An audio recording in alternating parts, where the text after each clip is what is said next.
खिड़की पर बैठी परछाई। छोटे से कस्बे सुहाना नगर में रहने वाला 10 साल का आरव हमेशा रात को खिड़की के पास बैठकर होमवर्क करता था। उसकी मेज खिड़की से लगी थी और बाहर एक नीम का पेड़ था जो हवा में धीरे धीरे झूमता रहता था। एक रात जब आरव अपनी मैथ्स की कॉपी में सवाल हल कर रहा था, उसने देखा कि खिड़की पर एक अजीब सी परछाई बैठी है। वह परछाई बिल्कुल इंसान जैसी थी, पतली, लंबी और चुपचाप बैठी हुई। आरव का दिल जोर जोर से धड़कने लगा। उसने तुरंत पापा को बुलाने की सोची, लेकिन फिर उसे लगा कि वह बहादुर है और पहले देखना चाहिए कि वो परछाई है कौन। उसने धीरे धीरे खिड़की के पास जाकर बाहर झांका, लेकिन वहां कोई नहीं था। वह वापस आया, बैठा और परछाई फिर दिख गई। अब तो आरव डर ही गया। उसने खिड़की बंद कर दी, पर्दा खींच दिया और जल्दी जल्दी अपना होमवर्क खत्म किया। लेकिन उससे नींद नहीं आई। उसके दिमाग में बार बार वही सवाल घूम रहा था, आखिर वो परछाई क्या थी। अगले दिन शाम को उसने अपनी सबसे अच्छी दोस्त सिया को बताया। सिया बहुत हिम्मती थी।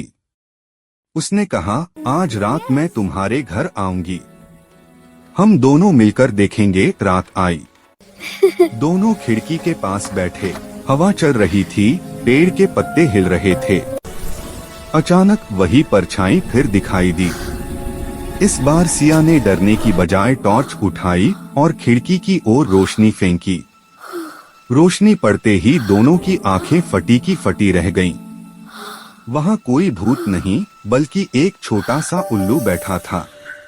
उसके पंखों की वजह से उसकी छाया बड़ी और डरावनी आकार की दिख रही थी, जो कमरे की दीवार पर पड़कर बिल्कुल इंसान जैसी लग रही थी। आरव ने चैन की सांस ली और हंस पड़ा। मैं तो सोच रहा था कि कोई भूत है। सिया भी हंसते हंसते बोली, भूत नहीं, सिर्फ एक बिल्कुल हार्मलेस उल्लू। फिर दोनों ने उल्लू को बिस्कुट के छोटे टुकड़े खिलाए। धीरे धीरे वह रोज रात को खिड़की पर आने लगा, जैसे उनका दोस्त बन गया हो। उस रात आरव ने एक बड़ी सीख सीखी। कभी कभी डर सिर्फ हमारी कल्पना होता है। सच जानने की हिम्मत करो तो डर गायब हो जाता है। अब आरव और सिया हर रात खिड़की के पास बैठकर अपना होमवर्क करते और अपने उल्लू दोस्त का इंतजार करते।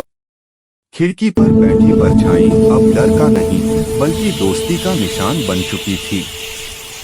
Please like, share and subscribe my channel.